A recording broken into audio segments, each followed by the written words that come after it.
These battle lines being drawn. Nobody's right if everybody wrong. When people speak with their mind, getting so much resistance from behind. We got to stop the children. What's that sound? Everybody let's slow it down.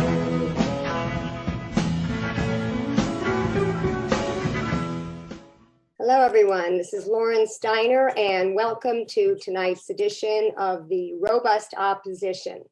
This is my second show being done from Asheville, North Carolina, where I have moved. And with me is Evan Greer. How you doing, Evan?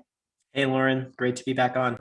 Well, great to have you. This is, as you say, not the first time you've been on my show. You are my go-to person for all questions regarding digital rights. So before we get into the four topics that you're going to be discussing tonight, I would like to read a little bit of your bio. Evan Greer is a transgender queer activist, singer, songwriter, parent, writer, and organizer based in Boston. And you're also a caretaker for your mom, as you're telling me something you're going through right now. We're really here to talk to you tonight in your role as a director of Fight for the Future, which is a viral digital rights nonprofit. You also write regularly for The Guardian, Time, Newsweek, and Huffington Post, and has been a guest on All Things Considered and have been interviewed about your activism by the New York Times, Rolling Stone, Time Magazine, NBC, The Wall Street Journal, CBS News, Democracy Now!, The Atlantic, CNN, and even Fox News, and of course, the Robust Opposition, which outshines them all. Indeed. What I'm most excited of talking about tonight, and what I want to talk about first, is net neutrality. Because as you know, I worked with you guys in Free Press and a whole bunch of other organizations. Oh my gosh, it's almost 10 years ago now, maybe 7, to try to get Obama to institute net neutrality, which we were finally able to do. And then, of course, Trump canceled it. So to talk about how we're going to reinstitute the fight to get Biden to do it, first, why don't you explain to people what net neutrality is and why it's so important? Yeah, absolutely. And I'm glad that we're starting there because, as you said, this has been going on for a while. So it's good to remind people of kind of why this is so important. So net neutrality are basic protections that prevent your cable and phone company from deciding what you can see and do on the internet once you get there. So these rules prevent them from blocking websites, slowing down websites or applications, or speeding them up and prioritizing them. And the reason that that's so important is because telecom companies in the United States are essentially monopolies. The vast majority of people in the United States have only one or two choices when it comes to the company that can connect them to the internet, whether that's Comcast, Verizon, AT&T, Cox, et cetera.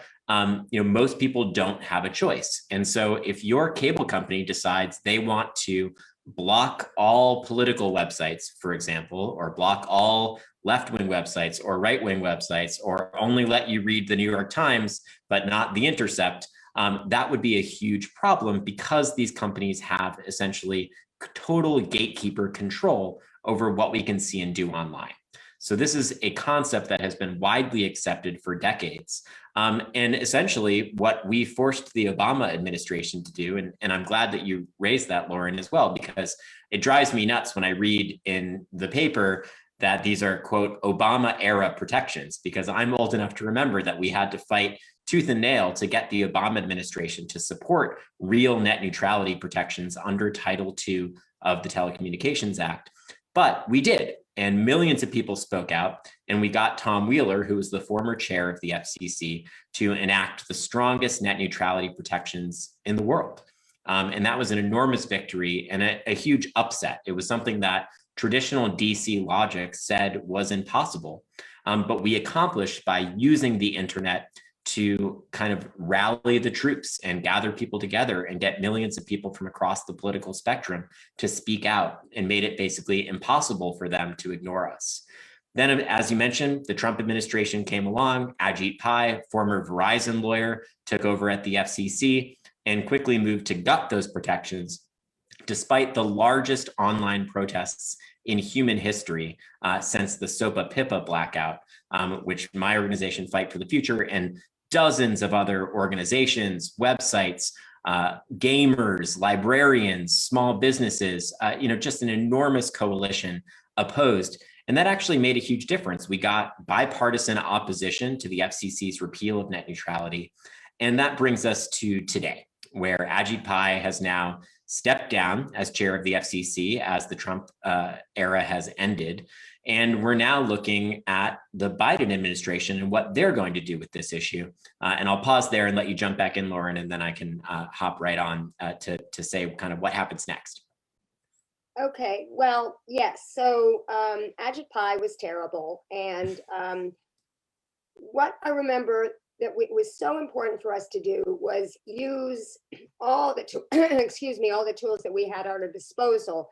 And I remember this rally that we did in 2013, where we literally made a car and we had a cutout of Obama in the back seat. And we were trying to get him in the front seat to be leading on this issue. And we actually marched to a fundraiser that he was having at Chandra Rhimes' house in Hancock Park. And there's a famous picture, famous to me, famous picture on my Facebook page where there are cops standing there, these burly LAPD cops, and I've got my finger pointed at their chest because they literally stopped us 4 blocks from the house. So I was saying, I have the right to petition my government for redress of grievances, and how can I petition them if they can't even hear me? And that happened to me so many times, whether it was a net neutrality protest or a TPP protest. It's just kind of a sham, do we have First Amendment rights or don't we? But anyway, go on. Let's talk about what we need to do now. And, absolutely. And talk about the battle for the net, because that was one of the most successful things that you did, was taking over everybody's website. I just loved that action. Oh, and by the way, we did another protest at the 3rd Street Promenade in Santa Monica. I'll never forget. We did our rally, and then we went marching down the promenade, and we made some speeches right in front of the Apple store. And then we went into the Apple store and we changed all the screens. You know how they have the screens up on all their devices to show that window that you had. So tell us about that. Yeah, sure. And I mean, these are kind of good examples of what we at Fight for the Future do and what we try and bring to the movement. Like, as you said, this was such a huge coalition. There are racial justice groups, there are LGBTQ organizations, there are pro-democracy groups, there's even libertarian groups and folks on the right that were fighting for net neutrality. But really the role that we at Fight for the Future have often played is we build out the technology that people can use to make ordinary people's voices heard. So we built a website called battleforthenet.com. We actually just relaunched it, so it's up and running now.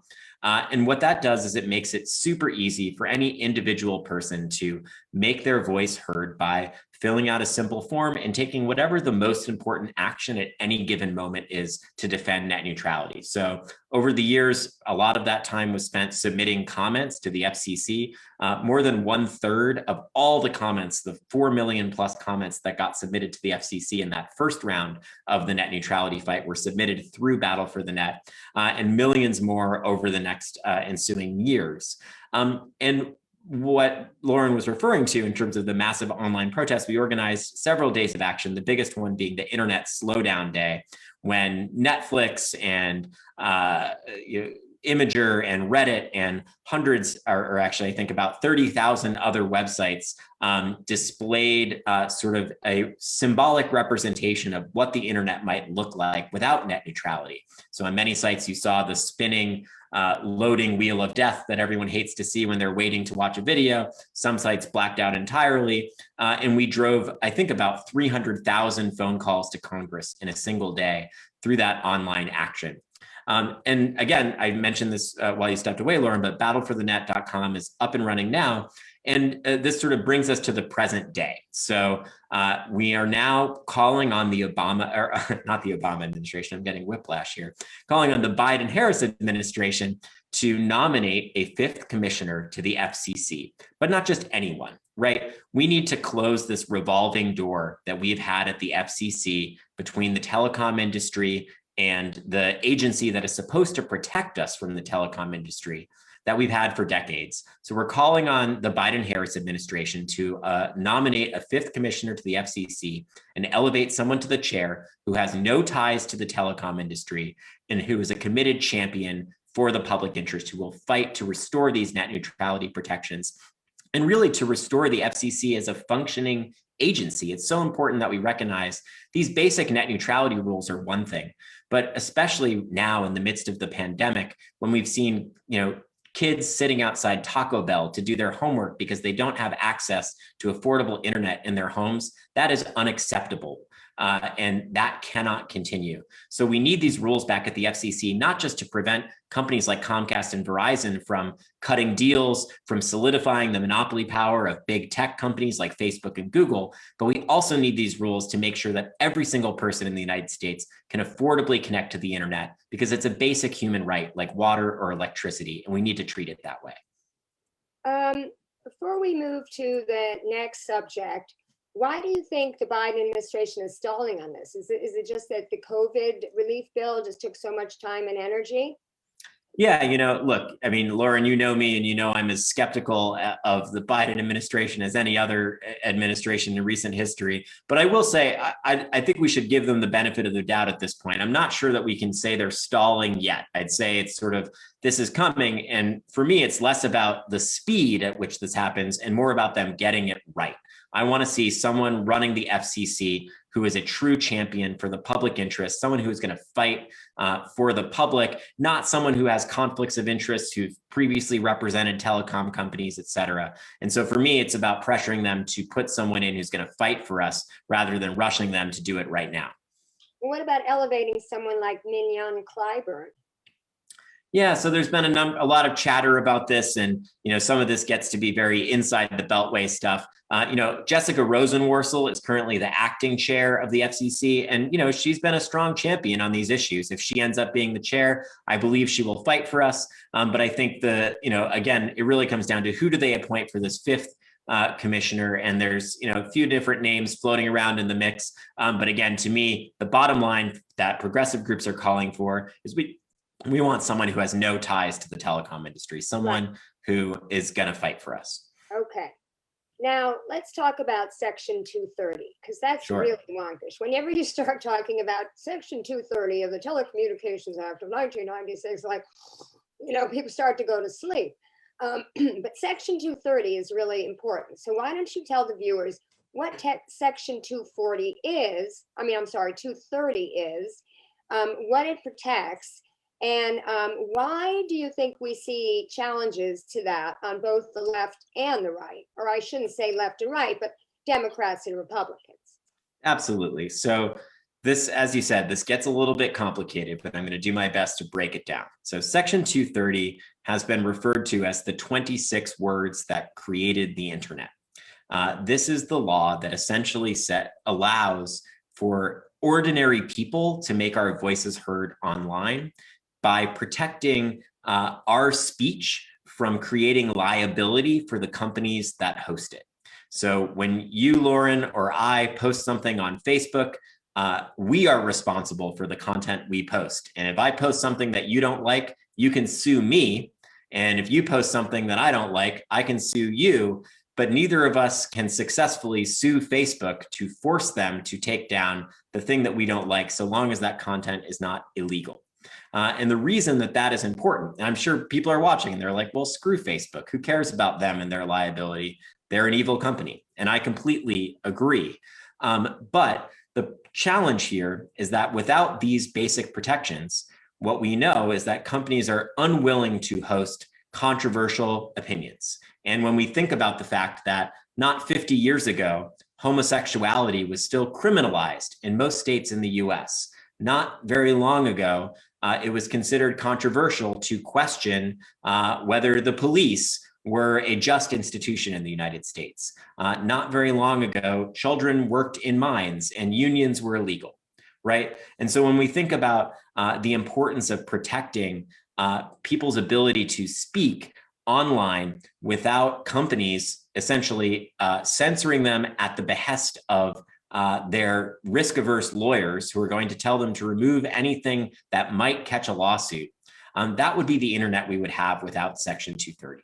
So Section 230 is really what has allowed the internet to become this place where we have such a wide range of perspectives and opinion and content. It's also what's allowed it to just foster fun, creative, interesting things like memes and YouTube videos and funny cat videos and all of the things that we kind of love about the internet. But Section 230 is not just a shield for companies, it's also a sword. It protects them when they make moderation decisions. So if you, for example, believe that companies like Facebook and YouTube aren't doing enough to remove things like hate speech and disinformation, Section 230 is also what protects them when they make those decisions. Now, Lauren, you and I have talked about this a bunch. You know that I'm fairly skeptical of calls for more aggressive content moderation as the solution to the very real issues that we see from the spread of white supremacist content, hate speech, disinformation online. But that said, just meeting people where they're at, basically the one thing that we can say clearly is that whatever your problem with the internet is, whether it's companies' privacy practices, their data harvesting, whether it's hate speech, whether it's disinformation, or whether it's censorship, and you believe that big tech companies like Facebook and Google are removing too much content and silencing dissenting voices, blowing up Section 230 of the Communications Decency Act doesn't make any of those problems better. And in fact, it would make the vast majority of them worse by leading to widespread censorship of perfectly legitimate content, and also by disincentivizing companies or opening them up to lawsuits when they actually do act on, for example, blatant neo-Nazi content or content that is clearly harmful where there's broad consensus and they don't want to host it on their platform. Section 230 is what makes it possible for them to take action when they need to. Now, do you think that these companies would like that to be removed so that they can start censoring and really just be totally in control of whatever it is we see? So I think that the largest companies like Facebook are actually happy to see not the entire total removal of Section 230, which I think is unrealistic politically and would really throw the internet into chaos. But they are very happy to see changes to Section 230 because they know that they will be able to comply with them. Any major change to Section 230 will basically lead to an enormous flood of lawsuits. Those are lawsuits that companies like Facebook and Google can afford to deal with. They can kind of figure out how to navigate the regulatory framework that emerges, whereas smaller companies like Wikipedia or Reddit or Discord or Craigslist or whatever emerges next. If you and I create a platform that we moderate as we see fit, we're not going to be able to afford the armies of lawyers that companies like Facebook can. And so that's why we see it's a classic monopoly move, right? They're pulling up the ladder behind them where they say, we're good, we're big enough, we've got the money, we've got the lawyers. We want to censor content at will. We want to host whatever we want to host. We want to do whatever we can to make the most money. So they're happy to see changes to 230, basically because they know it will solidify their big tech monopoly power at the expense of all the rest of the internet. And then what we end up with is an internet that's more like cable TV, where the only voices that you can hear are those that are backed by money and lawyers, that where all the content is vetted, everything is kind of glossy and like Disney, as opposed to the internet that we want, which is a little bit rough around the edges and where sometimes you see something you wish you hadn't seen, but sometimes you see something that you never knew existed and that blows your mind. And I think that's kind of the, worth fighting for and worth preserving. Now, this is not as big of an issue with the general public as net neutrality. I mean, you could talk to the general public, even beyond political activists, and a lot of people understand what net neutrality is because it does affect them because they are a small business or a blogger or whatever. But Section 230, I mean, you could mention that in a supermarket and nobody would know what you're talking about. So from your inside bird's eye view, lobbying in Congress, do you think that we have to worry about this? I mean, because sometimes when the general public doesn't know about something, it's easier for these big companies to work their will with Congress, because after all, they're the ones who give them the campaign contributions and they're the ones they're really working for. That's exactly right. And in this case, we have two kind of attacks to deal with. There's the companies who are trying to shape regulations to benefit them and protect their business model and crush their competition.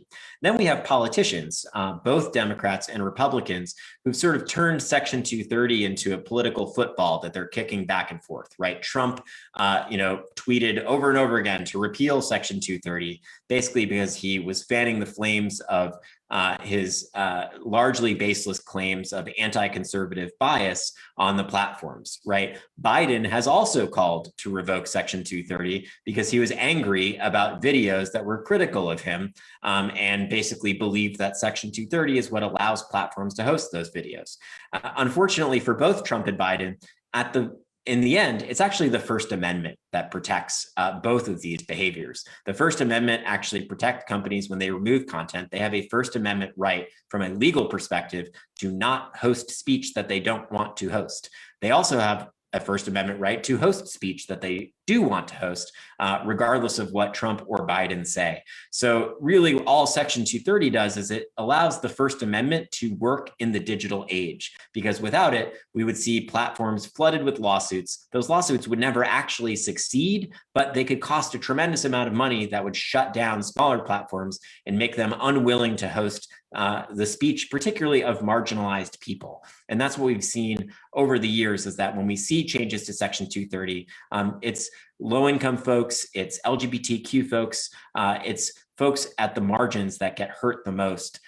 It's politicians in Washington, D.C. who are turning this into a talking point for their campaigns without thinking about who it actually affects. Okay.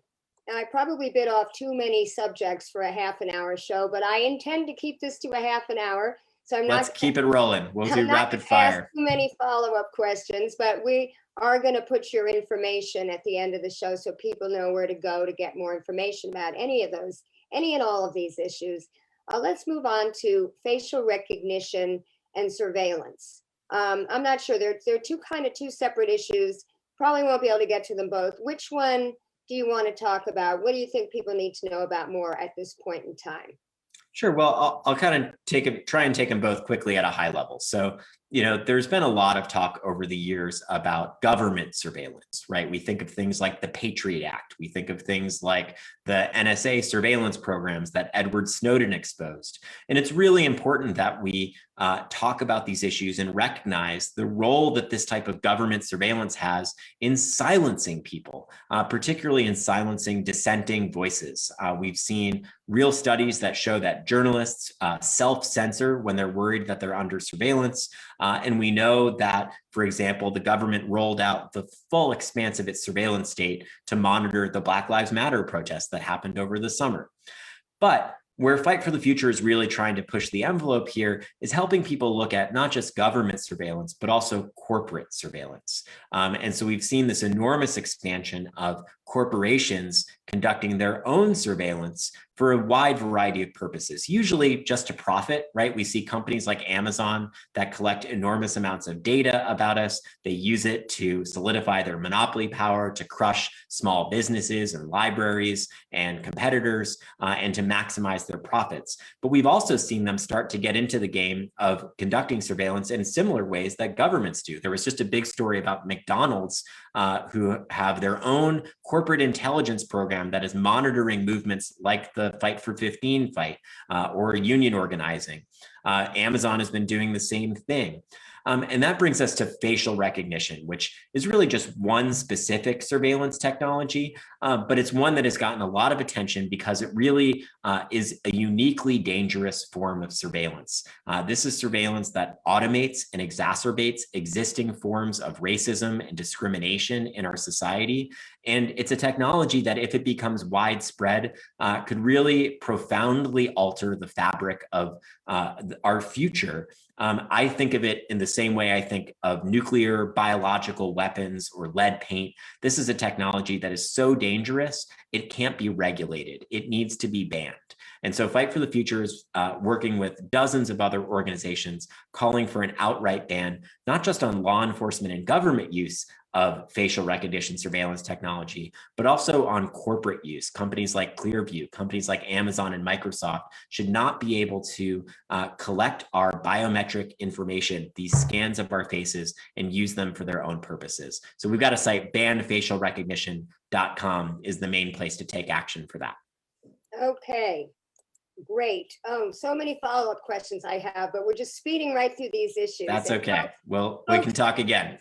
folks, you can see why Fight for the Future is one of the few organizations that I support with significant financial contributions because of all the wonderful work they're doing with such a small staff. You guys have no idea how small this staff is and how much work they do. And I am just in awe.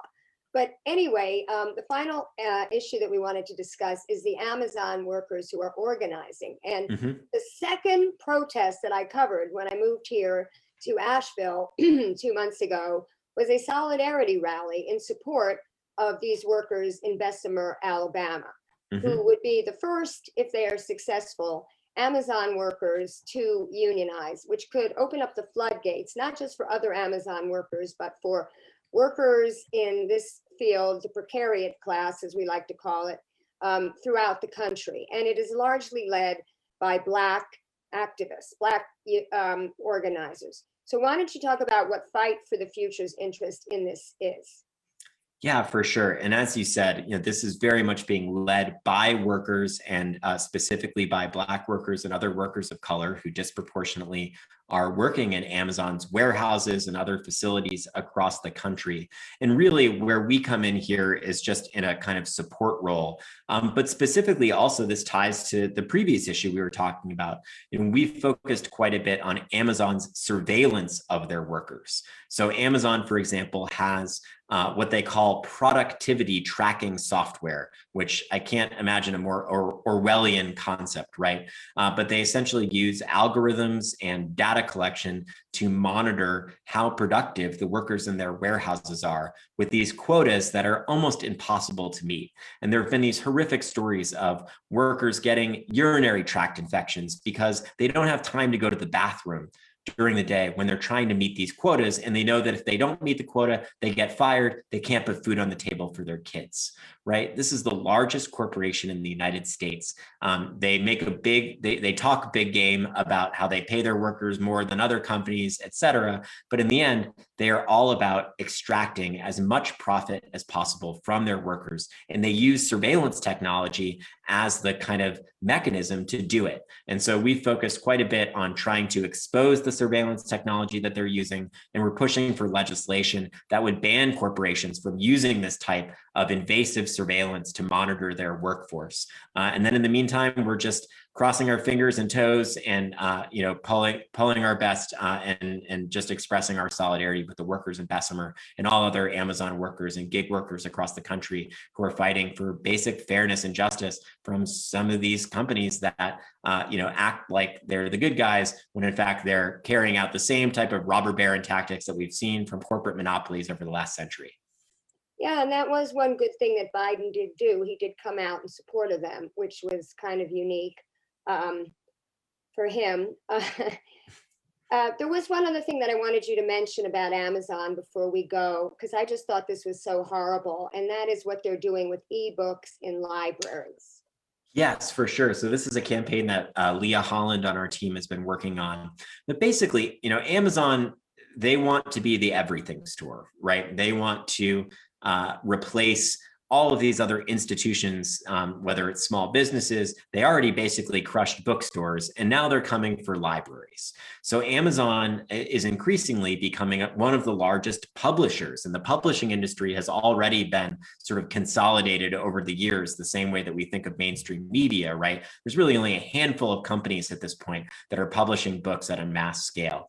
Amazon is now one of them, and Amazon has been using the data that they collect to try to convince other publishers that libraries are cutting into their profits. And this is just absurd, right? Libraries are this, literally ageless institution that are supposed to be about ensuring universal access to human knowledge and creativity for everyone, whether you can afford it or not.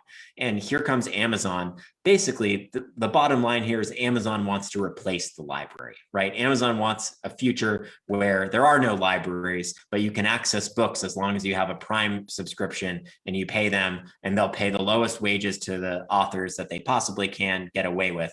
But basically what they're doing is anything that comes out as an Amazon exclusive or an Amazon audiobook is currently not available in libraries. And so that means that a ton of great books that are coming out now from great authors are no longer available in libraries, which is just a huge disservice, particularly to low-income folks, to the disabled community, to many others who rely on libraries, these age-old institutions, to access books and knowledge. And it's really just, could not be a better example of the way that Amazon operates in the world, with just this profound greed and disrespect for our basic human institutions. I mean, come on, the library. If there's one thing that everyone can be like, this is something to protect and preserve, it's the library. And Amazon just sees it as a speed bump between them and ever expanding profits. Yes, and even though he had to give $82 billion to his wife, something like that, in the divorce, he has made it all back during the pandemic. It's positively obscene. Well, we've just about reached the end of our time, but I do want to give you a minute to tell folks where they can learn more about these campaigns and Fight for the Future, and how they can get involved. Sure thing. So like you said, Lauren, Fight for the Future, we're a very small nonprofit. We're about 10 people. We have a website, fightforthefuture.org, where you can learn about a number of the campaigns that we're working on. You can also follow us on Twitter at FightForTheFTR. We're on other social media as well. Just look for Fight for the Future. Just in terms of the main actions to take of the issues that we've talked about today, if you want to take action on net neutrality, that's at battleforthenet.com. If you want to take action to defend Section 230, you can go to saveonlinefreespeech.org. And if you want to take action on facial recognition and other surveillance issues, go to banfacialrecognition.com. And thanks so much again for having me back. Really appreciate it. And thanks so much for your support of our work. All right. Thanks, Evan. All right. Thanks, Lauren. Take care. Have a good night. You too. I'd like to thank everybody for watching. This has been Lauren Steiner for the Robust Opposition. Keep fighting.